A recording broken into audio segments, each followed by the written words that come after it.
Hey everybody, Jason here. Before we get started, just wanted to remark that the sound quality, especially from my voice, is not exactly the best sounding. We did not have an optimal sound setup for the three-way call with Jen, so apologize for that. It's still listen-toable, if that's a word, so we're just going to throw it out there. You can hear us well enough. You can hear us talk about the games and everything, so just wanted to give you a heads up on that. We will definitely try to fix that moving forward after this next two episodes. So thank you very much. On to the show. Welcome to Every Night is Game Night, your home for heavy strategy, awesome theme, and everything in between. Check us out along with other great podcasts at dicetowernetwork.com.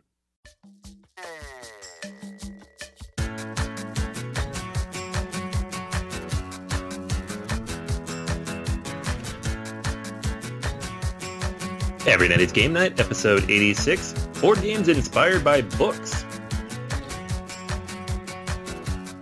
Hey everybody, welcome back to Every Night is Game Night. This is episode 86. With you once again is Anthony and Jason. Yo, my peoples, what's up? All right, guys, we have a very special guest with us this week as well. Jenn Bartlett from the Page to the Table from Board Game and Breakfast joins us to talk about some books and board games. Hello, everyone. As I was looking at the slate of books, games that we're supposed to be covering, we're like, wow, these games are invited by books. I have a Board Game Librarian in my friend list. Let's get the Board Game Librarian right on the show. Welcome, Jen. Thanks for having me, Jason. I'm super excited. I'm not super excited to listen to myself, though. It's terrible. We had this conversation beforehand. Well, here's the secret. Don't listen, and you'll be fine. Yeah, just That's don't what do I it. do. No. Like, well, Jason edits. I don't have to listen to this again. That's great. Mm-hmm. Yeah. Her husband edits, so we take care of all that. We just throw that out the trash. Like, okay, she doesn't even watch her own show. I don't. I don't. He was like, oh, did you like how I did? I was like, dude, I didn't even watch it. I don't even want to look at my face. I don't want to hear how I sound. You did great. Thank you so much. I love you.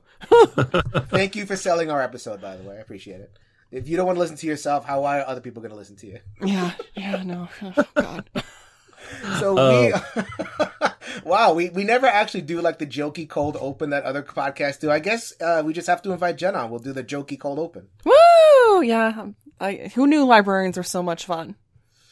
That's right. All right. So, yes, we are doing this episode about a bunch of games inspired by books. We're going to be talking about Dinosaur Island, 878 Vikings, and the Grimm Forest, all of which are inspired by books in different ways.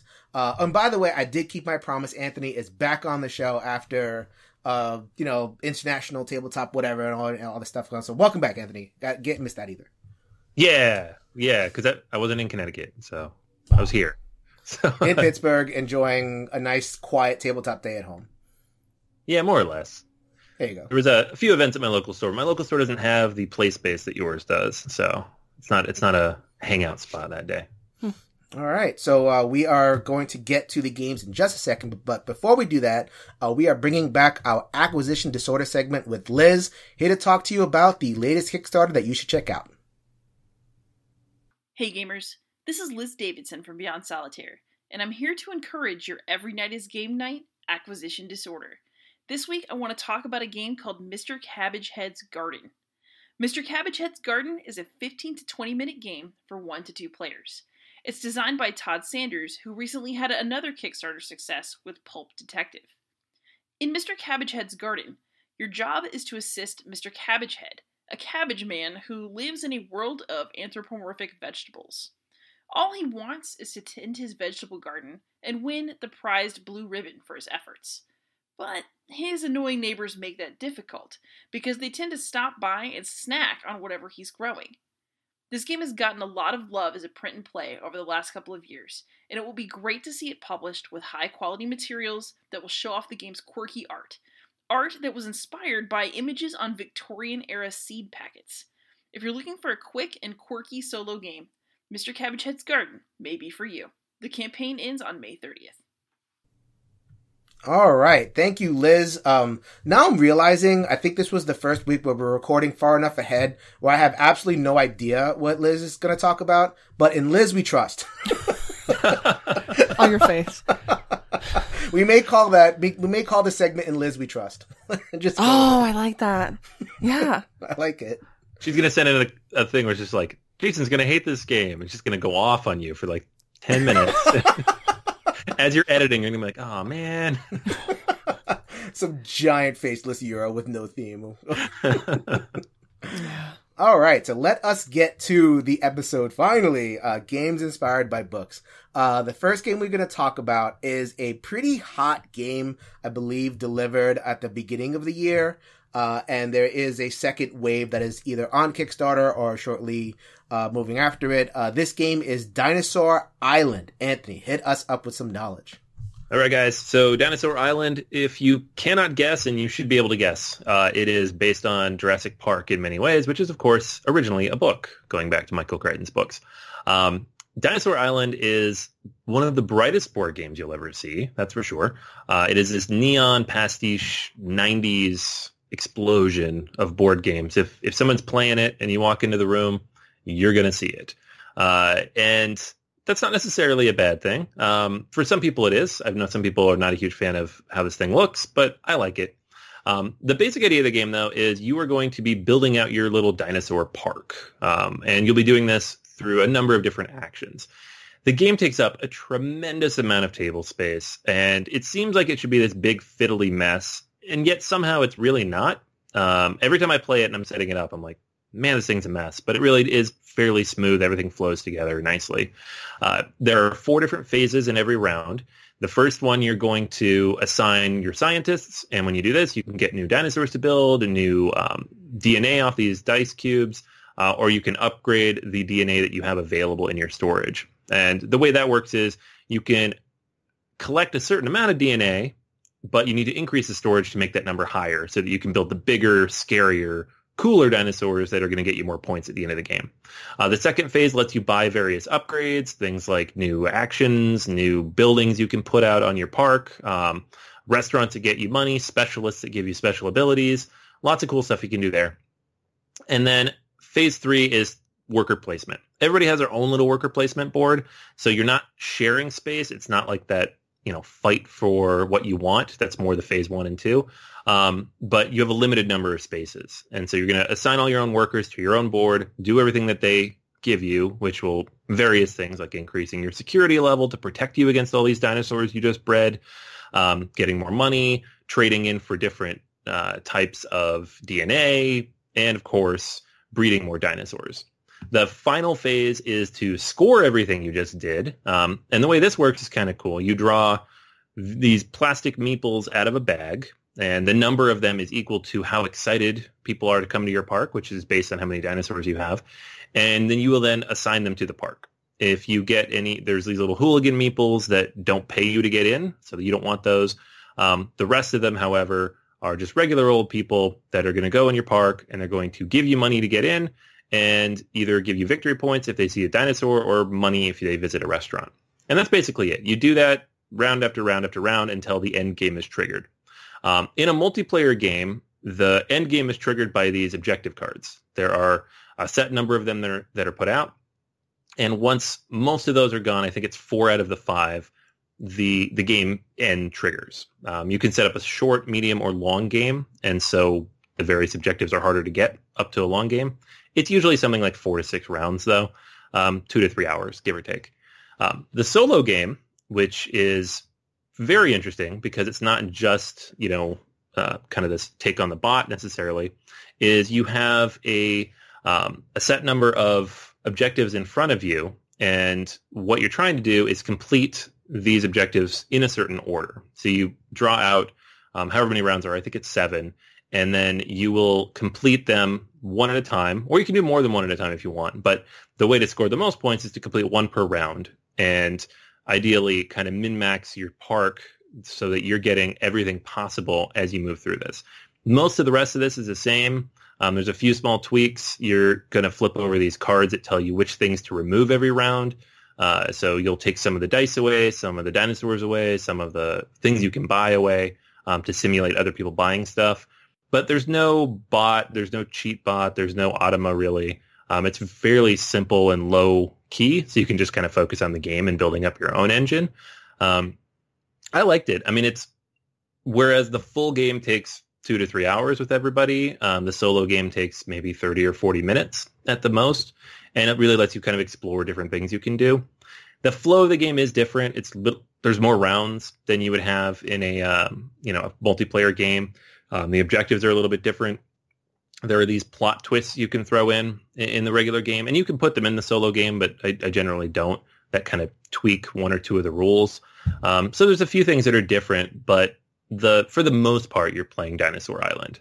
I like this game quite a bit. I mean, at first, it grew on me, is the best way to put it. I mean, at first, it was interesting and had a lot of interesting mechanics, but it was nothing stood out as like, wow, this is the most amazing, new, unique thing I've ever seen. It's just this very well-realized theme in a Euro. But over time, the more I've played it, the more I've kind of, I guess unstitched, kind of pulled apart and seen that there's a little bit more under the surface here. It's not the heaviest Euro in the world. It's not the most thematic game in the world, despite all the pieces pasted onto it. But it's very, very solid for what it is. And I'm decently excited to see what they add to it with the Kickstarter, which I think just finished last month. So that stuff should be coming out towards the end of the year. So, yeah, I dig this one. You liked it, Jen, right? So, I don't know. I think if you're of a certain age, Dinosaur Island is in your wheelhouse, right? So my husband was maybe 7 when Jurassic Park came out, and he still remembers either seeing it in the movie theater or seeing it at home when his dad brought it home for them to watch, that T-Rex roar. So I think that's why Dinosaur Island has been so successful too. It's one that I kind of kick myself. We went on an anti-Kickstarter rant for a long time, and Dinosaur Island's one of those ones that I feel like we should have done. We call our retail version our humble retail version because we don't have like all the jacked up Kickstarter stuff. I did do the expansion, and I did pony up $30 for the fancy coins and the other dino meeples. Because yeah, in the base game you only get you get to mutate all these dinosaurs and they're theoretically all cool, but in the humble retail version it's just 12 brontosauruses or brontosauri or whatever. Yeah. You need, I made a triceratops which looks a lot like a brontosaurus. And, in a game like this, I mean, honestly, I was not impressed at all. I just felt like it was a game. It's the definition of a 5 game for me, where it's like I didn't hate it, but I didn't love it. It left me like, wow, I spent the last hour and a half in stasis, doing not. Wow, man, that is not a nice review at all. I think it's the most review for anybody give this game. Yeah, so I guess maybe the theme over the next couple of episodes too will be games that Jen and Matt have introduced to Jason, because this is one that we own, and we, a month and a half ago, 2 months ago, we played with you, and you were. I think a little disappointed too. I am of the same age. I didn't read the book. I didn't watch the movie. I didn't have the nostalgia for it. Okay. It really felt like a worker placement game. A big one. Like you mentioned before, it has a lot of table space, and you said they had the 4 phases. Each phase has its own board. That's where all the spaces come from. So it's like, was that really necessary? And I felt like it was the ultimate apotheosis of, put a thing here, get a thing, change a thing for 2 things, change the 2 things for points. And that's that. Without that thematic skin, and again, if I'm into Jurassic Park, maybe I would have felt a lot different. Like I'm into Lords of Waterdeep is a perfect example. Is that game an awesome game? I don't know, because I love D&D, so I love Lords of Waterdeep. So is my reaction just a reaction to the theme? I don't know. Like, are you a Jurassic Park guy, Anthony? Yeah, for sure. Yeah, I was 11 when the movie came out, so all about it, right? And the thing about, no, I guess I was 9, but math, right? But I was a kid and I loved it, so that's the important part. This like Jen, like you said, this was like directed exactly at me and that generation of people who grew up on this movie. But I don't think it's a bad game either. I think there's a solid game under the surface here. Is it a little bit fiddly, a little bit overwrought? Yeah, a little bit. I mean, they could have trimmed it down here and there, but I was impressed, I think, after a play or two of like, oh, this is better than I thought it would be. And it's kind of grown on me since then. The short game to me is fine for teaching purposes.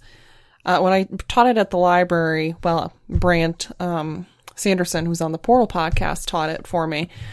And we had to do the short game because, we're cranking through 4.5 hours. We got to get tables going. We do full four-player games. I don't think we've even done the long game yet. It's usually the two of us playing. So, like you were saying, too, about the solo being half hour, 45 minutes, we can probably crank through it in 45 minutes to an hour. Right. Which is good, which is fine. I don't mind the artwork. I think the flow of I actually like what Jason doesn't like. That the boards are so clearly labeled. Phase 1, you do these things. Phase 2, you do these things. But that's maybe just me and my personality, too, that appeals to me. And I think, like, in terms of my impressions of the game, I do acknowledge it is my personality. I'm not naturally inclined to Euros. I'm not drawn to the theme at all. It felt like just a game.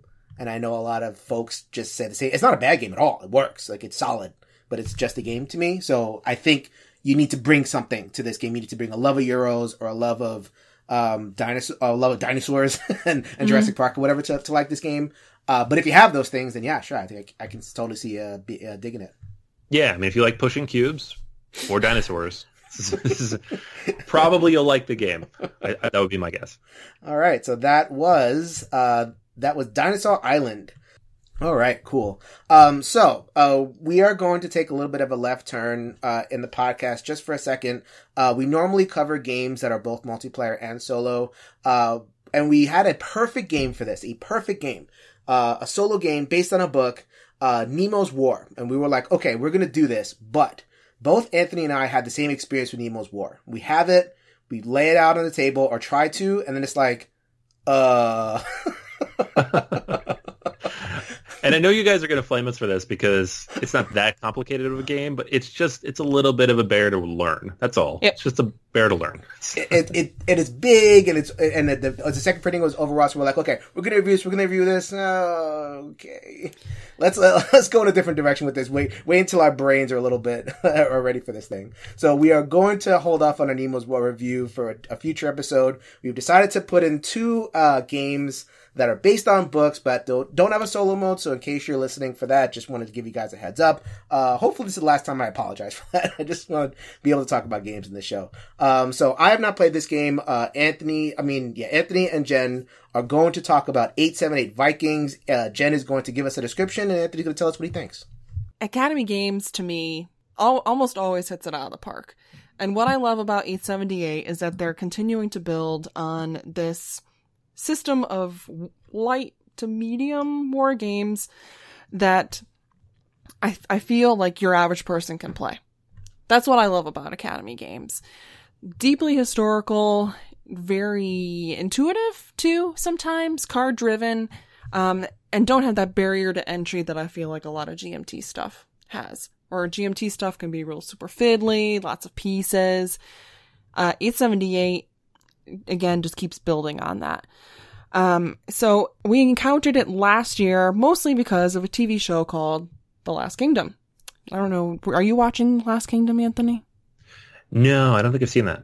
Oh, okay. Do you have Netflix? I do. Yeah. Okay. I have to put it on my list. All right. So if you like 878, you're going to love this because in our household, we call it Uhtred the Board Game. It's based on a book series by Bernard Cornwell called The Saxon Tales, and the first book in the series is The Last Kingdom. I don't know what it is about this part of history, especially English history too, that we know nothing about it. So it's really, the game itself too is really based on the Viking invasion of England in the late 1800s.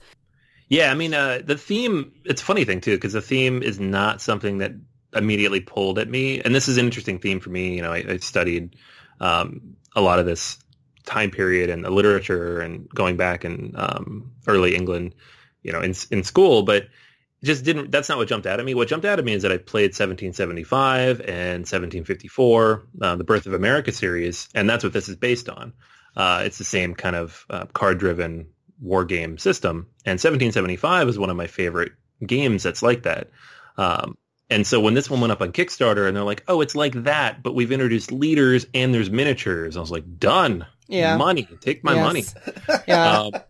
That for us was in our anti-Kickstarter rant. Oh, so no. Well, I know. Sad Panda. Terrible. So yeah, like the basic idea behind these games though is that you have your deck of cards, and they're going to allow you to do various things. It'll allow you to put troops in different locations on the map based on where you have your bases. And the thing that's different about this one is it still has this big beautiful map of England. It still has it broken up on the territories. It still has cities and villages where things are going to gather. But unlike like a 1775 where both sides are going to recruit relatively the same, and it starts asymmetrical, but it's kind of the same mechanics on both sides more or less. In this one, you have the Vikings kind of coming in waves and just so many dudes, whereas the English are just spread out across the map. And so that the flow of the game kind of ebbs back and forth based on when those surges happen, which leaders are out there, and then when the English finally unlock their own leader, Alfred the Great, later in the game. And that, to me, really took the formula to the next level. Yeah, I'd agree. And your comment about the Vikings coming in waves, I feel like no matter if you're playing the Vikings or the English, you're either the Viking person going, how many dudes do I get? Or you're the English person going, how many dudes does he get? Because it's overwhelming. And I think that's really super thematic too for what actually happened in this time period and how the recruiting happens down along the southern coast of England. And Winchester especially, again, highly thematic. Yeah, did you end up getting the fancy playmat for this game? That was the one thing I did not pick up. If you get an opportunity, do it. I know, I've seen it at cons. It's so beautiful. And I'm always hesitant on the playmats because I don't really have the space for it. So, like, I get these big playmats. I put them in the corner. I don't play with them. But, man, it looks really nice. Yeah, if I ever meet you all again in the flesh, Anthony, it's totally worth it because on the boards, you're squishing all these dudes into this tiny little space. Yeah. And it's just so much. It is a table hog too, though, I would say. Yeah. So playing this game for me is always a very interesting experience because my husband has a master's in military history.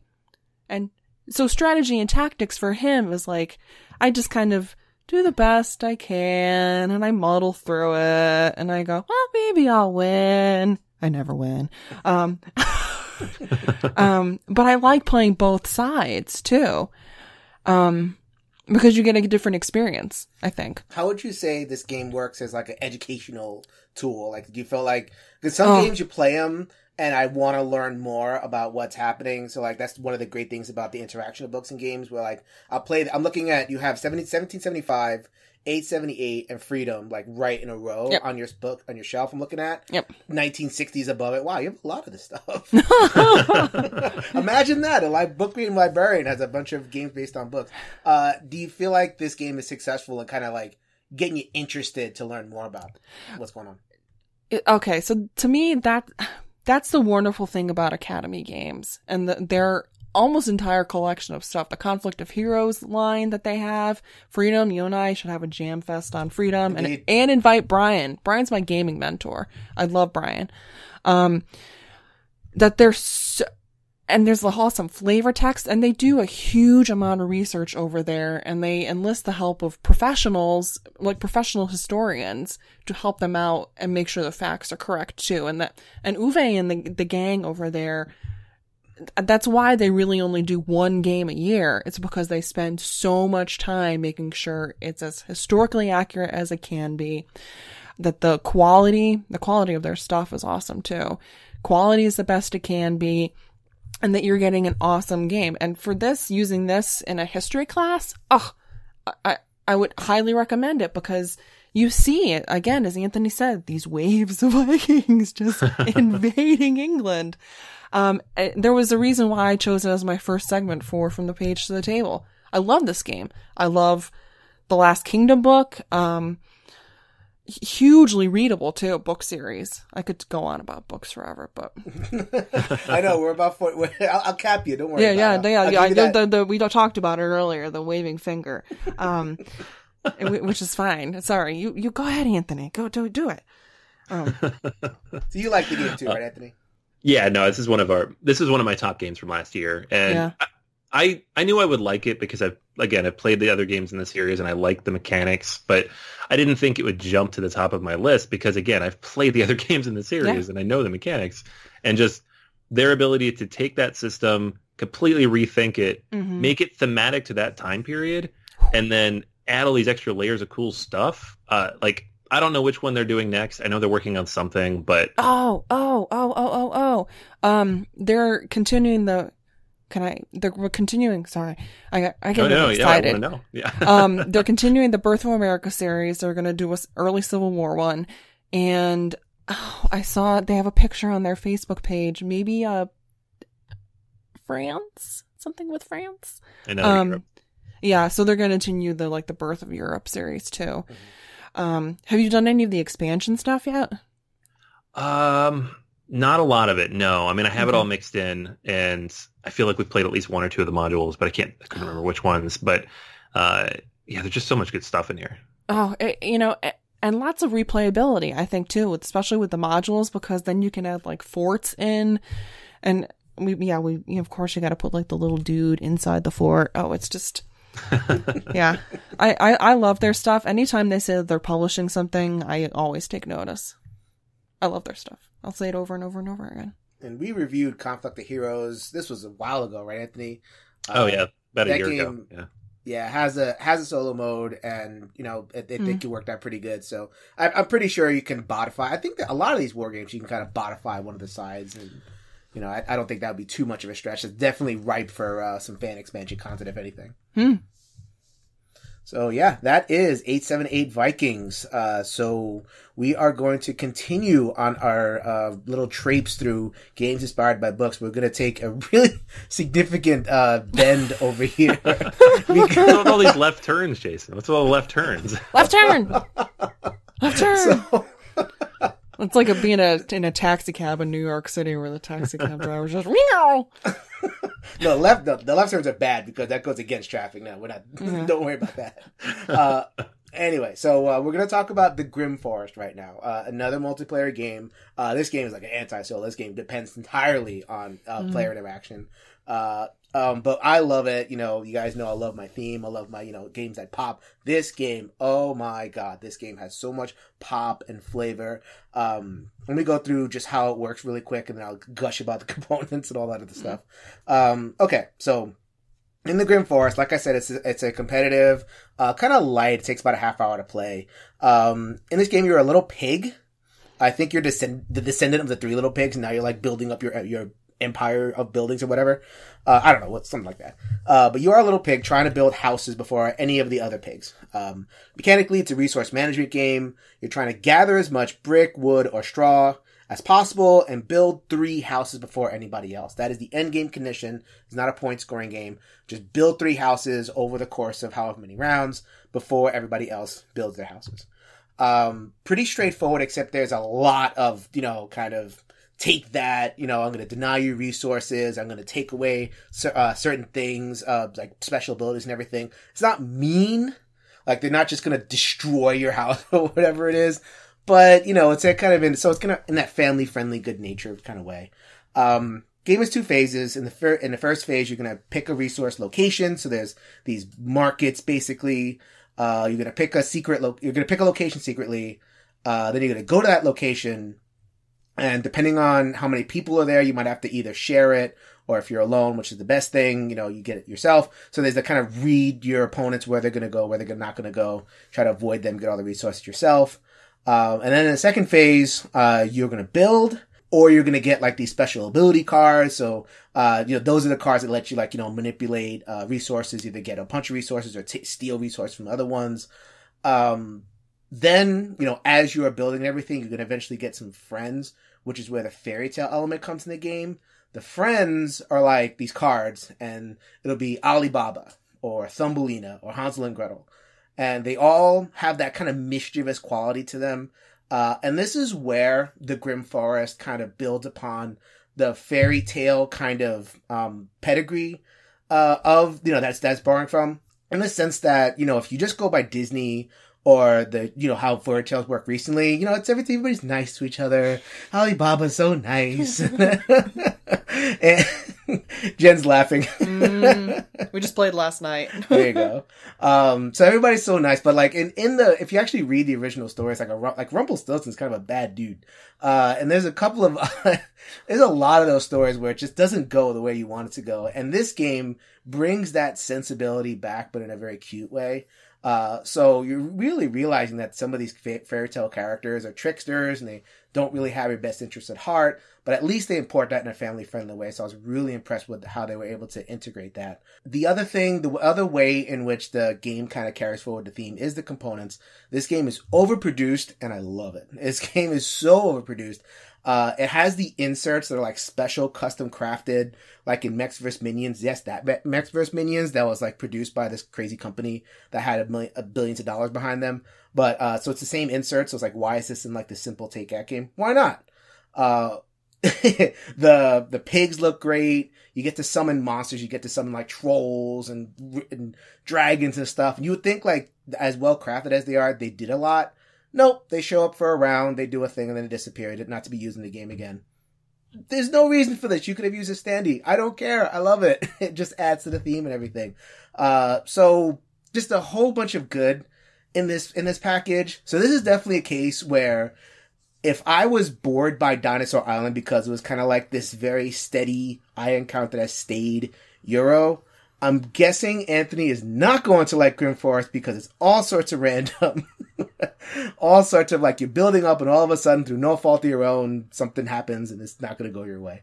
You played this at... I think you demoed this at a con, right? I got like an early demo of it, like enough to be like, wow, this is really pretty, and I don't know if I would like this. But you know how con demos are. They don't get long enough to actually get into it and see how random it is, according to you. So it's pretty rare. Like you can win or lose this game through no fault of your own. I don't care because it's a great experience. It tells a great story and it gives you enough opportunities if you play well where you're at least going to be competitive until the end. I don't need to, I'm not a person that needs to like have my exact strategy pay off and like this big dramatic win or anything, especially if it's for like a half hour. Played it over at Tabletop Day. I'd get it to the table every once in a while. I really, really love this game. Apparently, Jen loves it too because you played it last night, just on your own volition. No one told you to do it. Yeah, so as soon as Jason taught it to us, we went out and bought it. It was like the same week it came out. I overproduced, super overproduced. But again, so what warmed my librarian heart over here was the first player mini. It's a book mini. And I looked at this and it was like love at first sight because I had this strong desire to paint a mini that I've never had before. I was like, I'm doing this. It's going to be beautiful. It's going to be book. Yeah, it's super random. The artwork is beautiful and diverse too. What I love about artwork very diverse and they made the characters very diverse too, which I really loved. Jason taught this at the library last month, right? Mm-hmm. And I think you heard overall accolades for it, too. Perfect library game. Short, breezy. People can go hoot and holler. Maybe not. Okay, hoot and hollering is not perfect for a library. Unless you're my library, right? We're all kinds Except for Jen's library. But, I mean, I cannot recommend this game enough. It has enough interaction. That it's beautifully crafted. It, again, speaking to the book end of it, brings the characters that I love from my childhood back to kind of the book roots of being, like, mischievous and distrustful, but at the same time, you still have this allure because they're cute after all. I can't say enough about this game. That is the Grimm Forest. Okay, so with the last little bit of this episode, Jen has a spiel. Oh, that what we're calling it. Yes. Spiel. I do have a spiel. About libraries and games and how libraries can be very friendly to gamers. Anthony, you're a big reader. Every time I mention, like, have you read this book? You're like, oh, yeah. So do you have experience with like gaming in libraries, or have you not had the opportunity to experience that crossing the streams? Yeah, actually. No, we have a local, the library closest to me, there's a game day we have every once a month on Saturday. And then there's the one at the Central Library on like alternating Saturdays. So yeah, at least once or twice a month. Is it like, how is it? Is it, does it like cool? Does it have a certain vibe or? Yeah, I mean, the one that's monthly is definitely my Euro buddies. So it's very quiet. It's quiet. We're in a conference room. We're playing really long games. The one at the Central Library, it's in the map room, and nobody's really up there. We can be as noisy as we want, so it's more of a kind of a general gaming group. So a little more thematic friendly. So it's definitely something that might not be on a lot of people's radar. So we thought it would be cool to spend, a couple of minutes talking about it. And who else is better to kind of sing the praises of gaming in library than the Board Game Librarian? So give us your spiel. How much longer? I'll give you the spinning finger. Oh, spinning finger. Okay. All right. So my mission I started out on Instagram in 2016. Jason and I have this conversation. Instagram's maybe like the bad child. I don't know. The child everyone forgets about. And there's a super active community out there. And I started out with like one intent, basically, to educate people about gaming in libraries. Just so they could associate games and me and libraries and me and think, hey, Jen's cool, maybe. Or maybe you think I'm not cool. I don't know. And go, well, if Jenn can do gaming in libraries, it must be cool. Because Jenn does cool things, hopefully. What I love about gaming in libraries is, unlike in an FLGS, we are not preaching to the choir. Mm-hmm. We are reaching the masses. We are reaching your everyday person who has maybe not picked up a game since they played as kids and it was Stratego. Because public libraries are open to everyone and people all walks of life, all ages, and you don't have to pay to sit and play a game. You have no stress to purchase a game either. And in terms of casualness, that's great. There's so many people over almost 3 years, 2.5 years now, that have become converts. Again, for someone to walk into an FLGS, I think they're probably already a gamer, right? Right. Probably already a gamer. For someone to walk into a library, not necessarily a gamer. So Jason, when he taught PyTown a couple of months ago. Yay, PyTown! Yeah, that was a labor of love for me, I think. You had these two, and I'm not going to lie, these two grandmas who sat down at your table and hadn't played a modern game. That may probably attracted by the theme, right? And the experience they had, they got up and they were all smiles. They had a wonderful time, wonderful experience. I haven't seen them since, but maybe they'll come back one day. Maybe they won't. So I think there's this wonderful opportunity for all of us to work together more. Mm-hmm. Because maybe you live in a super rural area of the country and there's no FLGS to be seen. Like hours. You'd have to drive hours. But you have a library in town. You're going to try all of these games at your local library. Maybe check them out. Take them home. Tell your friends about them. Decide, hey, maybe that game is really great that I tried from the library, and go and buy it. I think sometimes on the publisher end, the return on investment can be really hard to see because we're not immediately making the money like an FLGS would. But I had done a poll 2 months ago for the number of games that people have turned around and bought, and like half of the people said 10 or more. Mm-hmm. So that's huge. That's a huge amount to turn around and to make into sales. And of course, we're not all trying to push the sales. We're in reintroducing people to libraries who haven't been in forever, who maybe just think that we're book repositories and that we really are community centers, that we're friendly places, that we're not just all Marion the librarian. I mean, you've met me, Anthony. Am I a Marion type? No, I don't think so. No. Yeah, no, definitely not a Marion type. We've had to censor a bunch of this podcast. Already. I've said so many swear words. I spent 45 minutes on the phone this morning with a fellow librarian from Maryland about gaming in libraries, and I won't take that much time, of course, but and I'm getting the finger from Jason. There it is. Not the other finger, not the spinning one. the spinning wrap it up finger. I think when you do it right, and I feel like our group does it right, magical things can happen. Mm-hmm. And we can reach people of all ages and just keep creating these wonderful experiences for people. Yeah, so that's totally really cool.